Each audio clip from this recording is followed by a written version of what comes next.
I arrived home on Friday evening, thinking that after a hard week on the plane, I would be able to have a good time in the company of my pretty wife.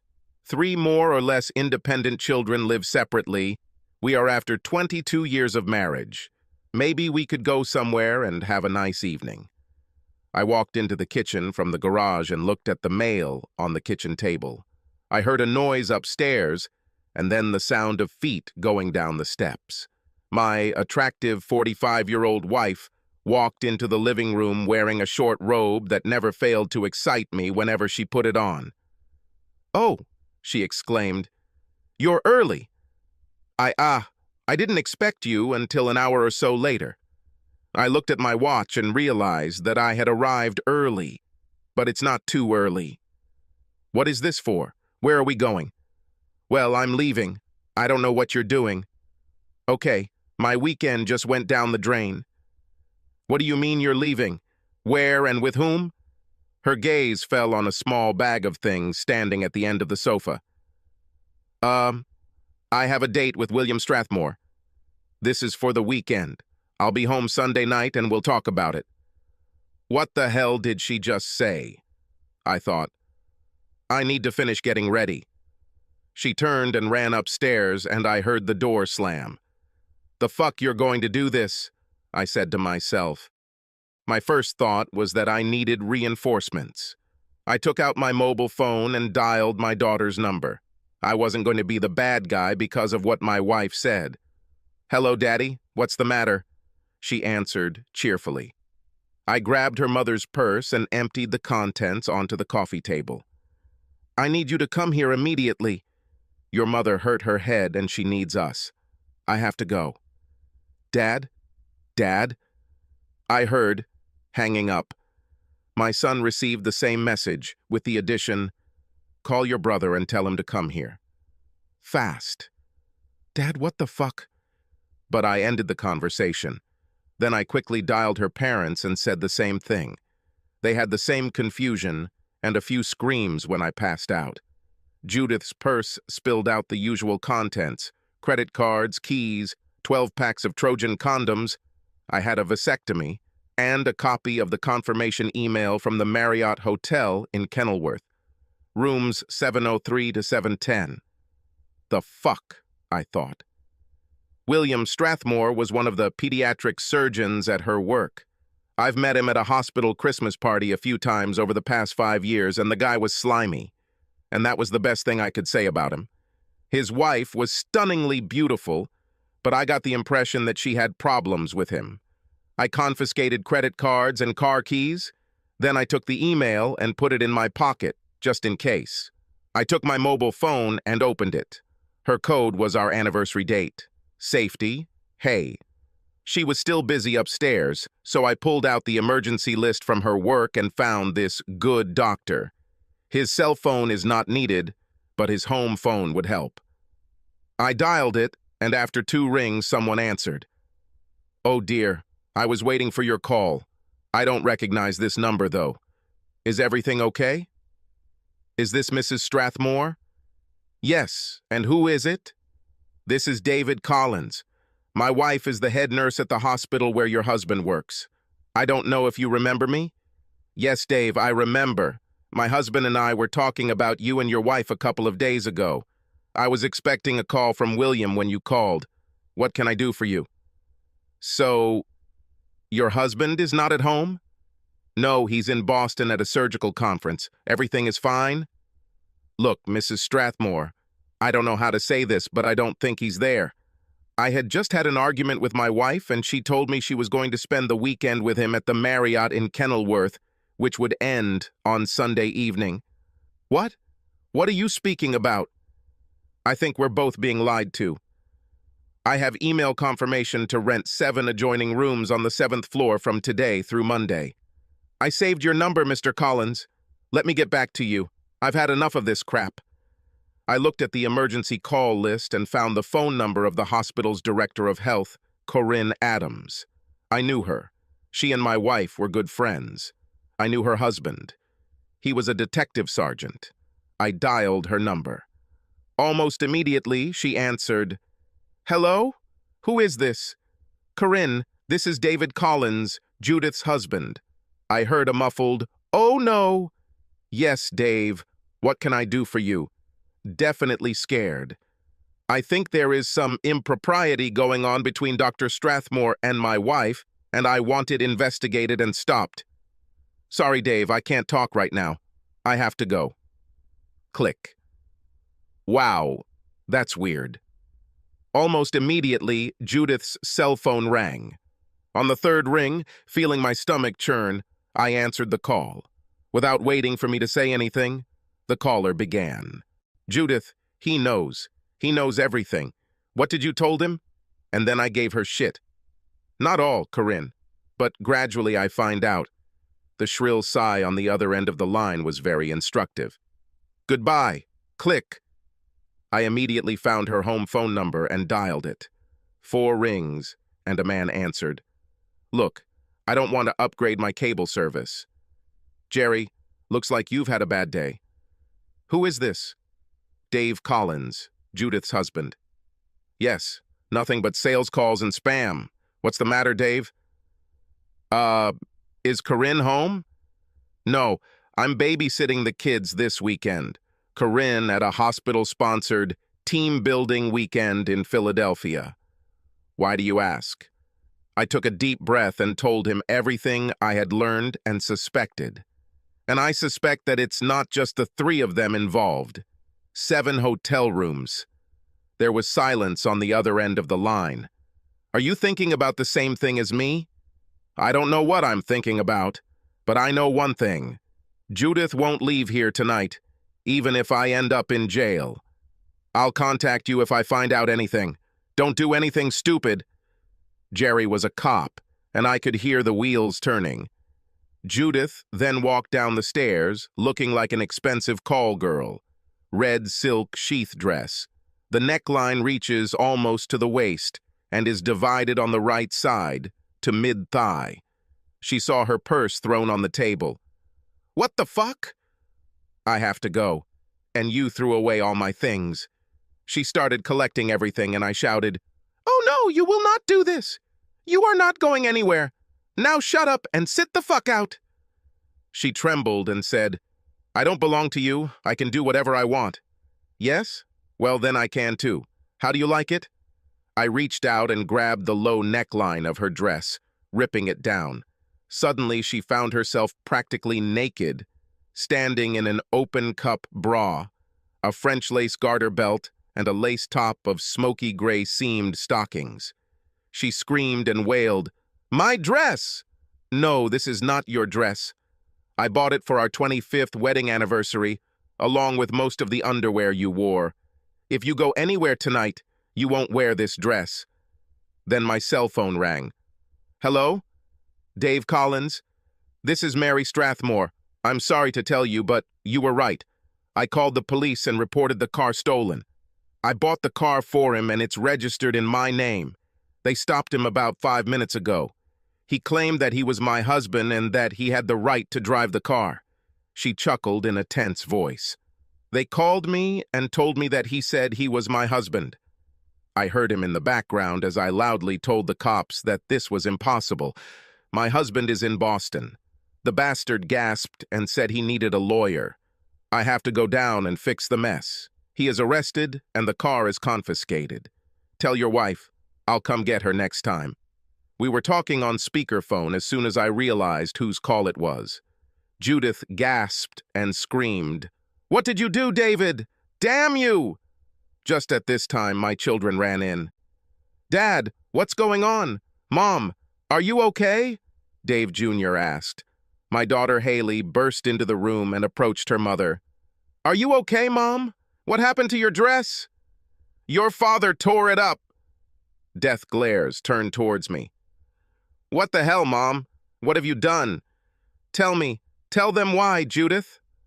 "Walk straight. Why do you have 12 packs of condoms in your purse? Are you going to make water balloons or something?" "I don't know where they came from." "They are not mine," Judith said in an almost inaudible voice. "And where were you going? Sexy weekend without my husband. Isn't that what you meant? I can do what I want. This is my body." As soon as it was said, Judith realized what she had said. "In front of your children." In a quieter voice, she said, "Well, that's my business." Young Dave rolled his eyes and went to the kitchen to get something to drink. A few minutes later, he returned with an envelope. "Here, Dad. It's addressed to you." He looked at his mother with contempt on his face. Judith screamed and jumped up from the sofa, the remains of her dress falling to the floor. "Don't read this!" she screamed. Haley rushed to help her mother cover herself. "Shut up, Judith, and sit back." I opened the envelope and read out loud, "My dear husband, my sister is caring for her mother and needs some help. I'm going to be with them this weekend and will be home Monday evening. Kisses and hugs, Judith." The children looked at each other and did not know what to think. I realized that she had written the note before she came face to face with me. Her confusion and panic would be her downfall. Then, as if the fates were eating popcorn and watching the show, the front doorbell rang, and before Michael could open it, Judith's mother and father burst in. "Judith, are you okay?" asked her mother. Her father roared, "What is going on here?" Judith fainted. "Hello, Mom and Dad. Welcome to the center of the shitstorm. Your daughter just managed to ruin our marriage and probably ruin her life and career," I seethed. Her mother and my daughter tried to revive Judith, while her father slowly boiled over. I brought them up to speed on what had happened, and the atmosphere became colder and colder. About this time, Judith came to her senses and looked around. Hysterical, she begged her mother to help her. "Help? Do you need help? How about calling your sister for help? You were going to help her with your mother. Maybe she can return the favor to you." With these words, I handed the note to her father and dialed her sister's number. While he was reading aloud, the phone answered. "Hello? Is this David?" "Yes, Mavis, how are you? How is Mom doing? She is all right?" "Oh, yes, she's doing well. Judith is really very helpful. I don't know what I would do without her. Can I talk to her, please?" "Oh, well, she's busy right now. How about if I ask her to call you back after some time?" Mom grabbed the phone and growled at her second daughter. "This is not necessary, you self-processed asshole." "Mother!"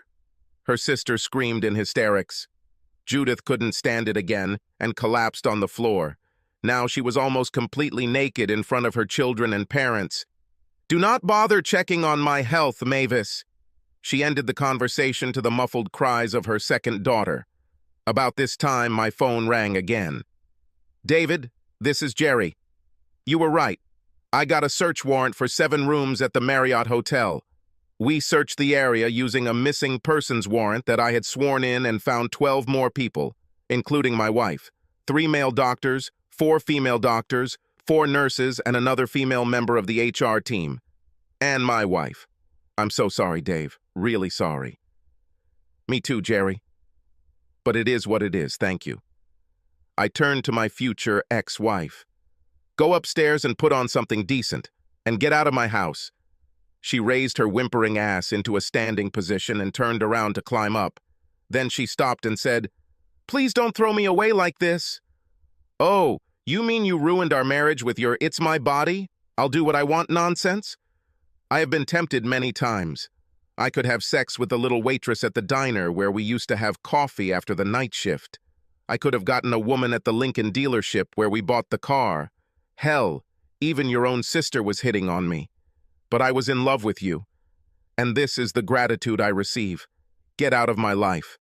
She completely lost her composure, turned and ran upstairs, losing her high-heeled shoe along the way. Silence reigned in the living room. Then my daughter said, "I'll go and make sure she doesn't do anything stupid, Dad." Judith came downstairs about 30 minutes later with her suitcase, dressed in jeans and a sweatshirt. Her makeup and hair were a disaster. My eldest son stopped her on the way out.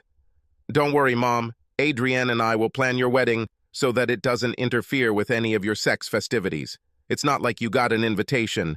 Maybe Dad can bring a new girlfriend. Adrienne was Dave's serious girlfriend, but we didn't know how serious. Now we know."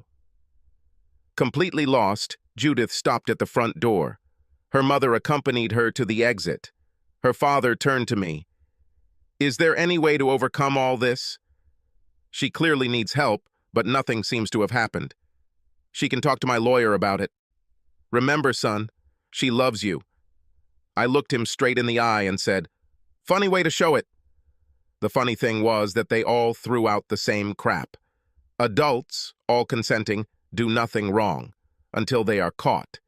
It was then discovered that the good doctor had used the company's hospital credit card to rent rooms and pay for drinks and food for a weekend party. The hospital tried to avoid publicity, but 8 participants were listed as being on duty or at some fictitious official seminar or hospital event. When this became known, several marriages broke up. This was not the first party, but it was definitely the last one. I filed for divorce, but I'm basically a mild-mannered aircraft mechanic. Do you remember? And I loved her more than my luggage, as they say in the film. So I let it drag on while she went to counseling. The kids were there for me and saw that at least I was making an effort. But it was so painful, and it just happened like a bolt from the blue. How could I be so blind? United Airlines was sympathetic, and I received extended medical leave. She lost her job along with everyone else involved. The good doctor was fired and then sued and prosecuted. Corinne lost her job, as did her deputy. There was a severe shortage of nurses and several doctor positions opened up. My wife was the latest member of the sex club to be recruited as they were looking for fresh meat. She had been noticed for quite some time, and Corinne had been working on her, saying that she owed it to herself, that it would be a lot of fun. I'd never know, and besides, many husbands get pleasure from their wives having sex with other men. It took 6 months, but in the end, they convinced her. It took over a year, but I loved her and couldn't live without her. The old question, would you be better off with or without her in your life? I watched her like a hawk. I constantly bombarded her with questions about whether everything was okay with us or not, she reported, and I listened to her carefully. It got to the point where it was driving her crazy, but listening to her therapist, her parents, and our children, she knew I was making an incredible effort, and she loved me. God, but I believed her. I sued the hospital and Dr. Strathmore. I had to join the queue after his wife's divorce suit, but I was ahead of the other injured parties. Together we cleaned it out. The hospital was not very lucky. We, my kids and I, settled out of court for a 6-figure sum in a sealed agreement. The remaining plaintiffs received a total of 7 figures in sealed awards. My daughter-in-law was not welcome anywhere. I don't know if her parents have talked to her yet. Am I lucky with the result? With how it all came out? The fact that at the right time my mind turned on all 8 cylinders, and the support of my children and my friends. I didn't think I took my marriage for granted, but maybe I did. No more. It took over a year, but we are back, and our sex is damn delicious. Sometimes she sobs in post-coital bliss and apologizes for all the trauma she has caused, but it's gradually getting better. And like I said, I love her, but don't think I'm a weakling. About 8 months after this shitstorm, I cheered the doctor on as he left the gym. I beat the living dog shit out of him, breaking 3 of his fingers and crushing 1 of his balls. His good looks no longer exist. Luckily for me, I was in the company of a police officer at the time. So life goes on. Yes, I know, very tasteless, cruel. Don't mess with my wife and I'll stay meek. Subscribe to our channel so that your second chaff doesn't cheat on you, and go ahead and listen to the next story, because this story is nothing compared to the next one. If you're under 18, don't even think about listening to the next one.